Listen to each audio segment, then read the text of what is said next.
Headlines नंतर बुलेटिनमध्ये महाराष्ट्रातल्या सगळ्या महत्त्वाच्या बातम्यांचा वेगवान आढावा घेऊयात महाराष्ट्र लाईव्ह मधून। मनोज जरांगे पाटील यांच्या आंदोलनानंतर राज्य सरकारनं कुणबी दाखले देण्यासंदर्भातला शासन निर्णय काढलाय। मात्र या निर्णयाला ओबीसी नेत्यांकडून मोठ्या प्रमाणावरती विरोध होताना पाहायला मिळतोय। या संदर्भात काँग्रेसचे नेते विजय वडेट्टीवार यांनी आज वायबी चव्हाण सेंटरला ओबीसी नेत्यांची बैठक बोलावली आहे। ओबीसी नेते मंत्री छगन भुजबळ, प्रकाश शेंडगे यांच्यासह अन्य नेत्यांना मात्र अजूनही या बैठकीचं निमंत्रण देण्यात आलेलं नाहीये। त्यामुळे ओबीसी नेत्यांमध्ये गट पडलेले पाहायला मिळत आहेत। अशातच विजय वडेट्टीवार यांनी बोलावलेल्या बैठकीला कोण कोण उपस्थित राहणार हे पाहणं महत्त्वाचं राहील। एकीकडे काँग्रेसचे नेते विजय वडेट्टीवार यांनी ओबीसी नेत्यांची आज बैठक बोलावलेली असताना ओबीसी समाजाच्या प्रलंबित मागण्यांसाठी इतर मागास आणि बहुजन कल्याण मंत्री अतुल सावे यांनी देखील मंगळवारी एक महत्त्वाची बैठक बोलावली आहे। 4 सप्टेंबरला नागपुरात राष्ट्रीय ओबीसी महासंघाच्या साखळी उपोषणाची सांगता करताना इतर मागास आणि बहुजन कल्याण मंत्री अतुल सावे यांनी ओबीसी समाजाच्या प्रलंबित मागण्यांसाठी लवकरच शासन स्तरावर बैठक आयोजित केली जाईल असं आश्वासन दिलेलं होतं। त्यानंतर मुंबईमध्ये या बैठकीचं आयोजन करण्यात आलंय। मराठा आंदोलक मनोज जरांगे यांनी ओबीसी आरक्षणाच्या मुद्द्यावर प्रतिक्रिया दिली आहे। ओबीसींमध्ये घुसलेल्या 16% बाहेर काढा असं म्हणत त्यांनी मंत्री छगन भुजबळांना टोला लगावलाय। तसंच आमचं ओबीसींशी भांडण नाही तर सरकारशी भांडण आहे असं जरांगे म्हणाले। जर सरकारनं कामं केली तर सरकारचं कौतुक करू असंही जरांगे म्हणाले। जीआर ओके आहे, त्यामुळे गैरसमज पसरवू नका असं आवाहन देखील मनोज जरांगे यांनी केलंय।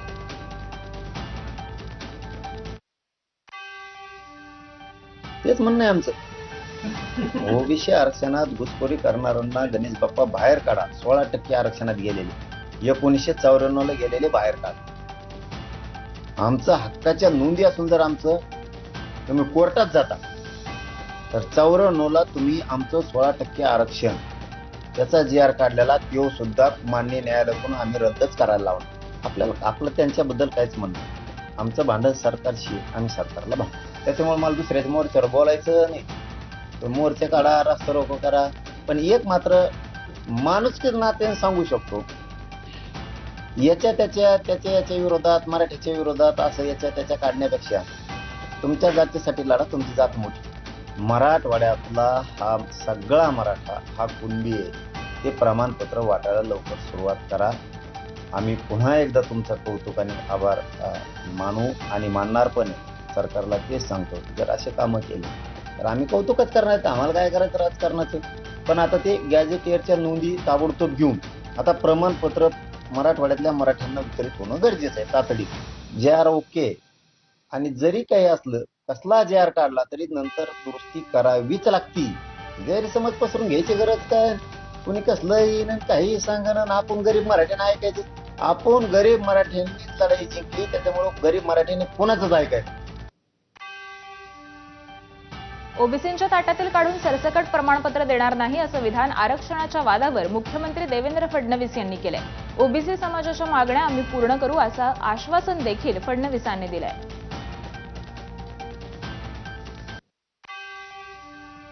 आपल्याला सगळ्यांना सोबत घेऊन राज्य करायचं आहे, त्यामुळे याचं काढायचं त्याला द्यायचं ही नीती आमची नाही। आणि म्हणून परवा मराठा समाजाच्या हिताचा विचार करताना ओबीसी समाजाचं अहित होणार नाही याला आम्ही प्राधान्य दिलं आणि तशाच प्रकारचा निर्णय आम्ही केला।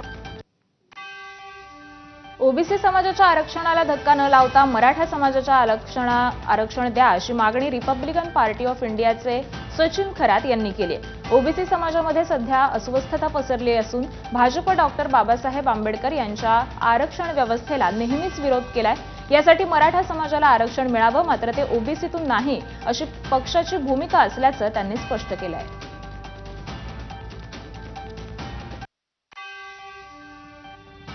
Republican party of India Sachin Kharat गट पक्षाची स्पष्टपणे भूमिका आहे की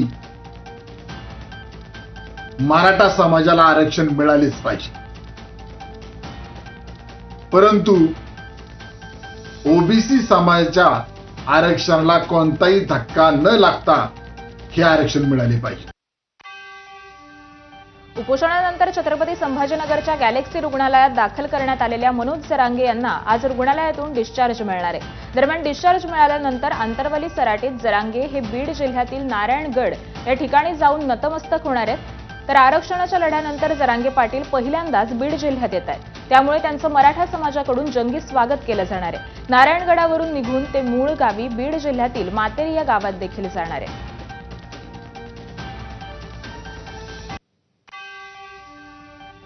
बीडमधील गेवराईमध्ये लक्ष्मण हाकेंच्या उपस्थितीत ओबीसी समाजाच्या वतीनं जोरदार शक्ती प्रदर्शन करण्यात आलंय। आमदार पंडित समर्थक आणि लक्ष्मण हाके आमने सामने आल्यानंतर हाके पहिल्यांदाच गेवराईमध्ये दाखल झालेले आहेत। यानंतर लक्ष्मण हाकेंची गेवराई शहरात भव्य रॅली काढण्यात आली। या रॅलीमध्ये ओबीसी समाजाच्या हजारो कार्यकर्त्यांनी मोठ्या संख्येनं सहभाग नोंदवला। तर कुठलाही अनुचित प्रकार घडू नये यासाठी पोलिसांचा मोठा पोलीस बंदोबस्त देखील तैनात होता। ओबीसी आंदोलक लक्ष्मण हाके आणि नवनाथ वाघमारेंचं धारूर तालुक्यातील भोगलवाडीमध्ये जंगी स्वागत करण्यात आलं। ओबीसी बांधवांनी हाके आणि वाघमारेंवर जेसीबी मधून फुलांची उधळण केली। तेलगाव पासून धारूर पर्यंत असलेल्या पंढरपूर पालखी महामार्गावर ओबीसी जनसमुदाय भोगलवाडी इथं जाण्यासाठी जमलेला दिसून आला। मराठा आरक्षणासाठी जीआर काढल्यानंतर ओबीसी नेते लक्ष्मण हाकेंनी दंड थोपटले। ओबीसींच्या मनातील भीती घालवण्यासाठी मला पुन्हा एकदा दंड थोपटावे लागले। आता कायदा सुव्यवस्थेचं मुख्यमंत्र्यांनी पाहावं असं आव्हान हाकेंनी दिलंय।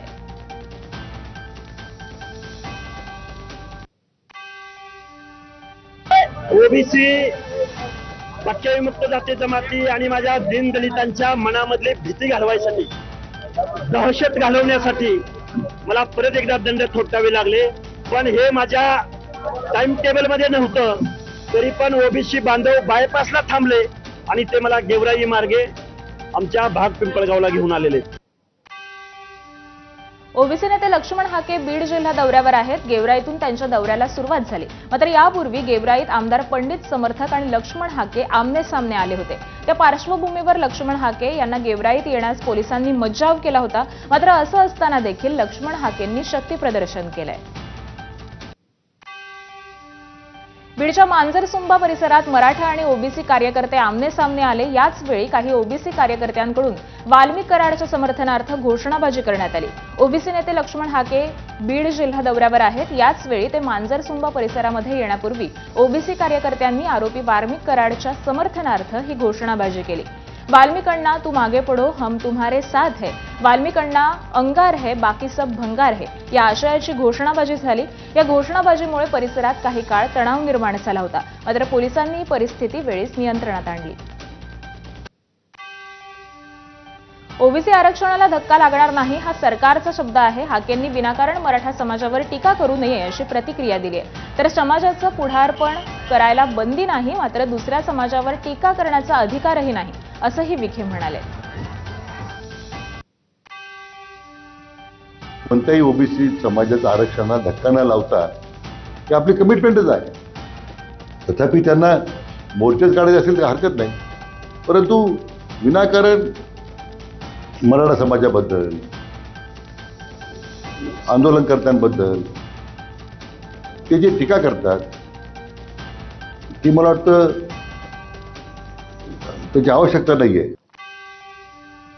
हैदराबाद गॅझेट संदर्भातील राज्य शासनानं काढलेल्या शासन निर्णयाच्या विरोधात हिंगोलीच्या कळमनुरीमध्ये 17 सप्टेंबरला एल्गार मोर्चा काढण्यात येणार आहे। या संदर्भामध्ये कळमनुरीत ओबीसी समाज बांधवांची बैठक आयोजित करण्यात आली होती। या बैठकीमध्ये 17 सप्टेंबरच्या मोर्चाचं नियोजन करण्यात आलं। हैदराबाद गॅझेटचा जीआर रद्द करा, शिंदे समिती रद्द करा यासह शिंदे समितीनं शोधलेल्या 58 लाख नोंदी रद्द करा या मागण्यांसाठी हा एल्गार मोर्चा ओबीसी समाज बांधव काढणार आहेत। या मोर्चामध्ये हजारोंच्या संख्येनं ओबीसी समाज बांधव सहभागी होणार असून या मोर्चाचं नेतृत्व ओबीसी नेते लक्ष्मण हाके करतील। तसंच नवनाथ वाघमारे, टीपी मुंडे यांच्यासह ओबीसींचे बडे नेते या मोर्चामध्ये सहभागी होणार आहेत। फडणवीसांच्या जाहिरातीवरून आता रोहित पवारांनी आणखी एक एक्सपोस्ट केली आहे। तुम्ही रोज 40 कोटी ऐवजी 400 किंवा 4000 कोटींच्या जाहिराती छापा, आमचा आक्षेप नाही, पण या जाहिराती निनावी का छापल्या गेल्या असा सवाल रोहित पवार यांनी उपस्थित केलाय. या जाहिरातीत भाजपनं दिल्या असतील तर आपल्या नावानं जाहिराती का दिल्या नाही आणि भाजपनं दिली नाही तर मग एखाद्या कंपनीनं किंवा मित्रपक्षाच्या अडचणीत सापडलेल्या नेत्यानं उपकाराची परतफेड म्हणून या कोट्यवधी रुपयांच्या जाहिराती दिल्या का, असे अनेक सवाल या पोस्टमधून त्यांनी उपस्थित केले. महाड तालुक्यातील भावे ग्रामपंचायतीत राष्ट्रवादी काँग्रेसला मोठा धक्का बसलाय. भावे ग्रामपंचायत सदस्यांसह शेकडो कार्यकर्ते आणि महिलांनी मंत्री भरत गोगावलेंच्या नेतृत्वाखाली शिंदेंच्या शिवसेनेमध्ये प्रवेश केलाय. विकास कामं न झाल्यामुळे कार्यकर्त्यांनी राष्ट्रवादी पक्षाला रामराम ठोकलाय. त्यामुळे आता स्नेहल जगताप यांना महाडमधून मोठा धक्का बसण्याची शक्यता आहे. पालघरच्या विक्रमगडमध्ये कुणबी सेना आक्रमक झाली आहे. हैदराबाद गॅझेटचा आधार घेऊन मराठा समाजाला ओबीसी आरक्षण दिल्याचा आरोप करत कुणबी सेनेनं शासन निर्णयाची होळी केली. तसंच सरकारनं घेतलेला हा निर्णय कुणबी समाजावर अन्याय करणारा असल्याचे आरोप देखील यावेळी करण्यात आले. लवकरच मोठं आंदोलन उभं करणार असा इशारा कुणबी सेना प्रमुख विश्वनाथ पाटील यांनी दिला आहे. आयोगाने देखील हे आरक्षण मराठ्यांचं फेटाळलेलं आहे. अनेक आयोगांनी फेटाळलेलं आरक्षण, अनेक जे कोर्ट आहेत, हायकोर्ट आहे किंवा सुप्रीम कोर्ट आहेत, यांनी फेटाळलेलं आरक्षण पुन्हा दिलं जातं. आणि मागील दराने लाखो मराठ्यांना जी ओबीसीमध्ये जी एंट्री द्यायला लावलेली आहे मागच्या वेळेपासून, गेल्या 2 वर्षापासून, याचा आम्ही तीव्र निषेध करतो. हैदराबाद गॅझेटनुसार बंजारा समाजाला एसटी आरक्षणाचा लाभ देण्यात यावा या मागणीसाठी परभणीच्या जिंतूरमध्ये निदर्शनं करण्यात आली. मालेगाव तांडा येथील बंजारा समाजाचे विनोद आढे हे 5 सप्टेंबरपासून आमरण उपोषणाला बसलेत. त्यांच्या आंदोलनाला पाठिंबा आणि एसटी आरक्षण अंमलबजावणीसाठी बंजारा समाजाच्या वतीनं उपोषणस्थळी जोरदार निदर्शनं करण्यात आली. यावेळी मोठ्या संख्येनं बंजारा समाज हा उपस्थित होता.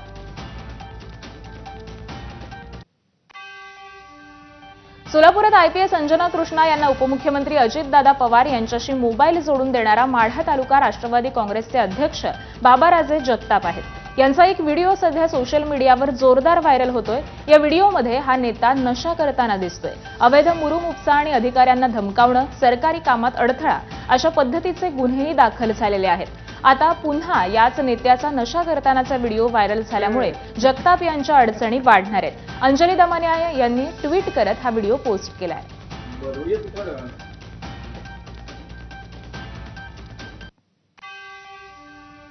उपमुख्यमंत्री अजित पवारांविरोधात सामाजिक कार्यकर्त्या अंजली दमानिया यांनी गृह विभागाकडे तक्रार केली आहे. कायदा सगळ्यांसाठी समान आहे असं दमानिया यांनी म्हटलंय.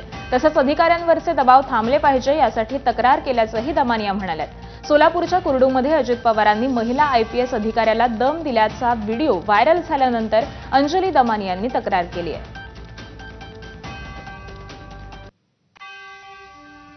अजित पवार यांच्या विरोधात एक आज कायदेशीर तक्रार दाखल केली आहे आणि ती मी home minister Devendra Fadnavis, ACS home Iqbal Chahal आणि डीजी महाराष्ट्र पोलीस यांच्या तिघांकडेही पाठवली आहे. आणि मला असं वाटतंय की आता आपण या सगळ्यांना एक धडा शिकवणं गरजेचं आहे.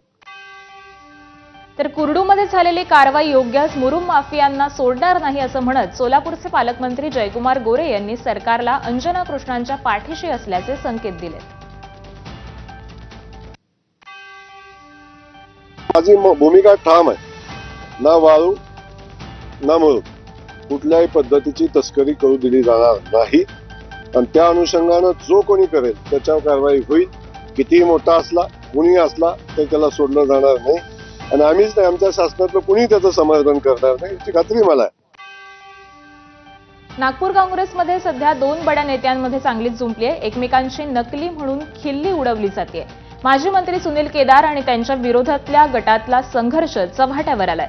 सुनील केदार यांच्या गटाची काँग्रेस नकली काँग्रेस आहे अशी टीका केदारांच्या विरोधकांनी केली आहे. माजी प्रदेश महासचिव मुजीब पठाण यांनी एबीपी मासाला दिलेल्या मुलाखतीत हे आरोप केलेत. पठाण यांनी पक्षाध्यक्ष मल्लिकार्जुन खरगेंना पत्र लिहून केदारांविरोधात कारवाई करावी अशी मागणी केली आहे.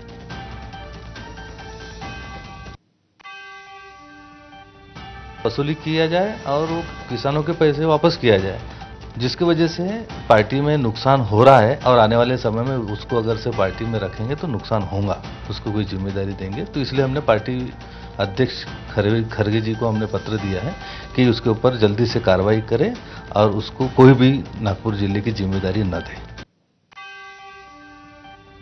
केदारांचे समर्थक आणि रामटेकचे खासदार श्याम बर्वे यांनी याला प्रत्युत्तर दिलंय. केदारांची ताकद आणि त्यांचं काम पक्षश्रेष्ठींना पुरेपूर माहिती आहे असं त्यांनी म्हटलंय. पण स्थानिक स्वराज्य संस्थांच्या निवडणुकीपूर्वी काँग्रेसमधला हा बेबनाव पक्षाला कमकुवत करणारा आहे असंही त्यांनी म्हटलंय. पक्षासाठी कोण काय करतो हे पक्षश्रेष्ठींना खूप चांगल्या पद्धतीने माहिती आहे. आज मी सांसद म्हणून जर आपल्यासोबत संवाद साधत आहे तर निश्चितच त्याच्यामध्ये सिंहाचा वाटा हा सुनील केदार साहेबांचा आहे. सुनील केदार साहेब जिल्हा परिषद इथं बसवतात, पंचायत समिती त्यांच्या नेतृत्वामध्ये आम्ही लढतो, बाजार समिती त्यांच्या नेतृत्वामध्ये लढतो. गणपती विसर्जनाच्या आदल्या रात्री पुण्यातील नाना चौकात आयुष गणेश कोमकरची अज्ञातांनी गोळ्या घालून हत्या केली. आयुष कोमकरच्या हत्येला वनराज आंदेकरच्या हत्येचा बदला म्हणून पाहिलं जात आहे. या प्रकरणी आंदेकर टोळीचा म्होरक्या सूर्यकांत उर्फ बंडू अण्णा आंदेकर याच्यासह 11 जणांविरोधात समर्थ पोलीस ठाण्यामध्ये गुन्हा दाखल करण्यात आलाय. दरम्यान मकोका अंतर्गत कारवाई करणार असल्याचं पुणे पोलीस आयुक्त अमितेश कुमार यांनी सांगितलंय.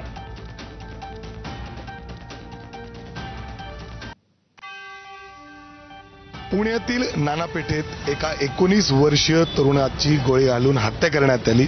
ही हत्या टोळी युद्धातून झालेली आहे. पुण्यात पुन्हा एकदा हा टोळी युद्ध, हे गँग जे आहेत हे डोकं वर काढताना दिसत आहेत.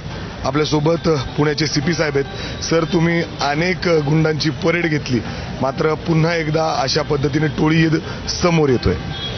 बरोबर आहे. ही घटना टोळी चे एका सदस्यांनी दुसरे गँगचे व्यक्तीचे हत्या केलेली आहे. परंतु ते ज्यांची हत्या केलेली आहे ते त्यांचे नातेवाईक होता. खरं त्याचे ग्रँडसन होता. ही आम्हाला अँटिसिपेटेड नव्हती की ते हे वादातून ते स्वतःचे नातेवाईकांची अशा प्रकारची हत्या करेल.